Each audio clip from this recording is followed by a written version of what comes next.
Good morning students, myself Kavita teacher.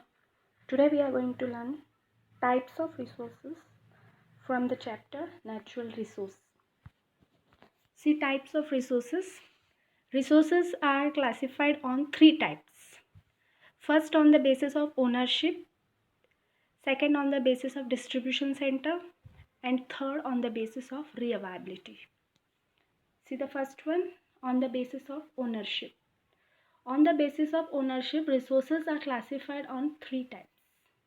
First one, individual resources. What is individual resources? Resources which are owned by an individual, by any one person or by a family. The resources which are owned by a person or by a family. For example, land, building, house. National resources, from the word national you can understand the resources which are owned by a country or by a particular region, like army, international trade of Gujarat. Okay, so the resources which are owned by a country, it is known as national resource. And third one is a global resource. From the word global you can understand the resources which are owned by the whole world. Now which are those resources? Like physical or non-physical resource, air, water, sunshine. They are the resources which are owned by the globe, not a particular country or a particular region. They are known as a physical resources. Whereas certain resources like group of a country, some like you can say UNESCO, UN, the members of UN, members of WTO.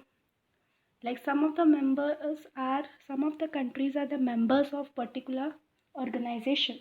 So whatever are the resources of that particular organization, it is owned by that all the members of that organization.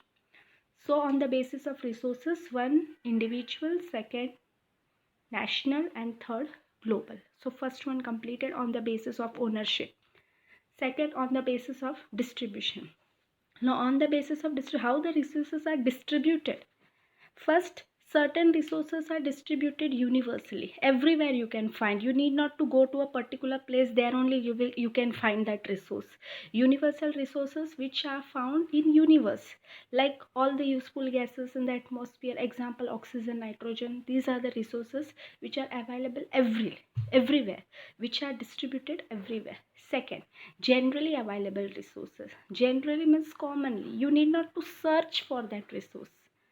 Certain resources are available commonly. For example, land, soil, water, pasture land, the land which is used for the grazing of animals, animal grazing.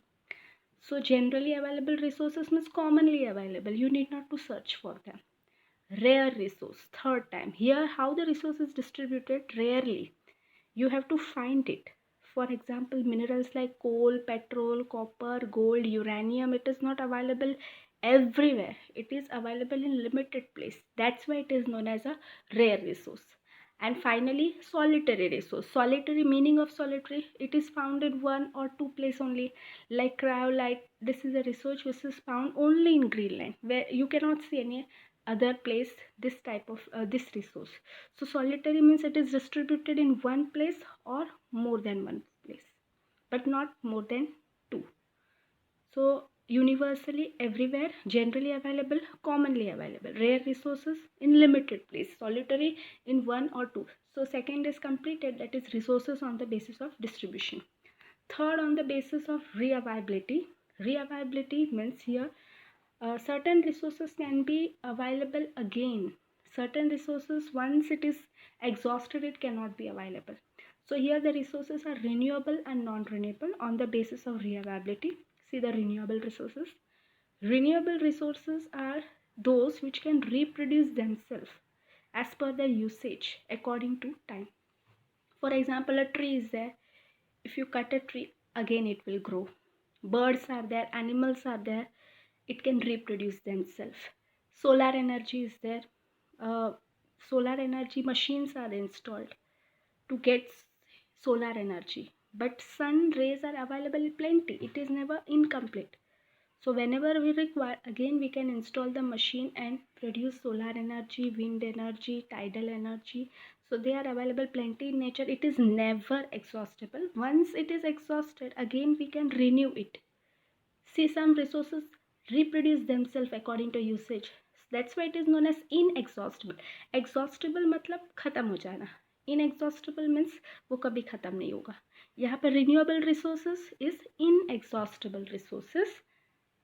You have seen certain example. Renewable means again we can renew. Non-renewable resource means it cannot be renewed. Those resources which are used once but it cannot be obtained or regenerated. That's why they are known as exhaustible resources. Renewable resource is known as inexhaustible and non-renewable resource is known as exhaustible, like minerals, natural gas, petrol, diesel.